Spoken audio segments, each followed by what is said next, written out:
All of you, welcome to my channel A Ray of Success. First of all, thanks to each and everyone who support my channel. Today we going to discussing about classification of signals. The signal can be classified into four ways. That means based on the time axis, based on the existence of signal, based on the number of independent variable, and based on the natural time axis. First of all, we consider based on the time axis. Based on the time axis, the signals can be classified into three types. First one is continuous time signal, second one is discrete time signal, and third one is digital signal. Second classification is based on the existence of signal. Based on the existence of signal, the signal can be classified into two. First one is deterministic signal and second one is non-deterministic signal. Then the third classification is based on number of independent variable.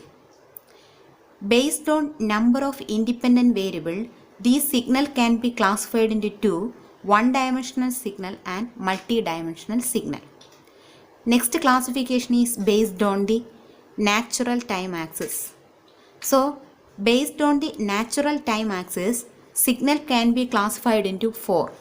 First one is periodic and non-periodic signal, second one is even and odd signal, and third one is causal and non-causal signal, and fourth one is energy and power signal. These are the total classification of signals. Next, we move to the detailed explanation of this classification. First of all, we can study the classification based on the time axis. The classification based on the time axis, the signal can be classified into three: continuous time signal, discrete time signal, and digital signal. Then first, what is a continuous time signal? The definition of continuous time signal is a signal is defined over a continuous range of time. That means a signal is defined for all values of time. Then we can call a continuous time signal. The example of continuous time signal is our sinusoidal signal. A signal x, it varying with respect to time. So we can written as x of t. If we consider a sinusoidal signal, it can be represented as x of t is equal to a sine omega t. Okay.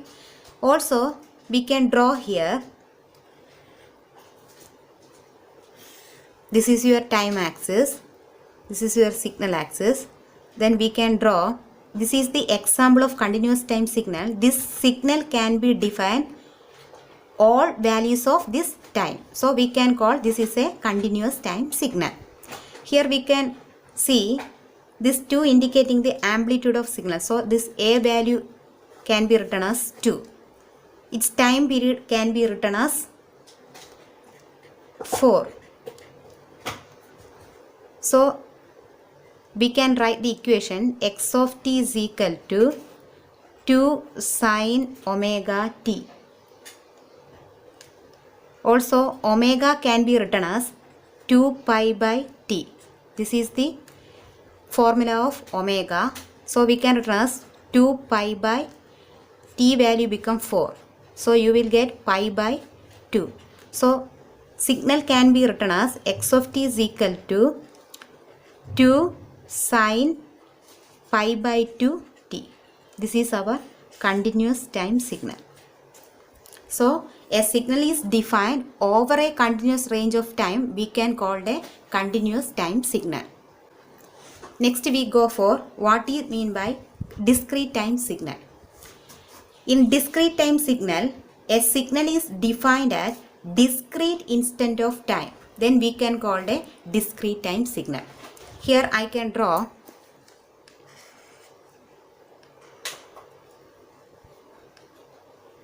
here you can see the signal is continuous but the time is in discrete in nature. So we can call this is a discrete time signal. Actually there is no physical discrete time signal existing in the universe. but this discrete time signal can be derived from this continuous time signal.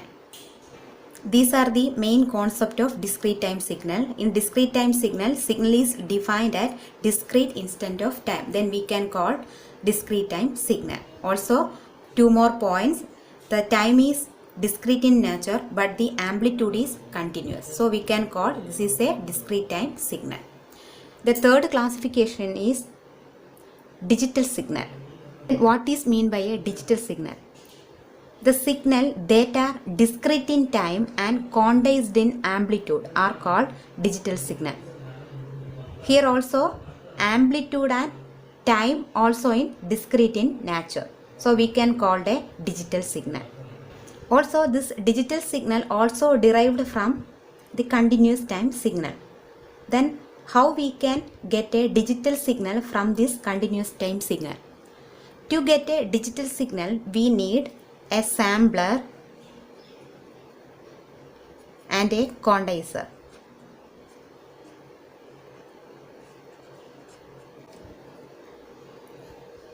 So the input of this sampler are our continuous time signal CT. Also we need a pulse train.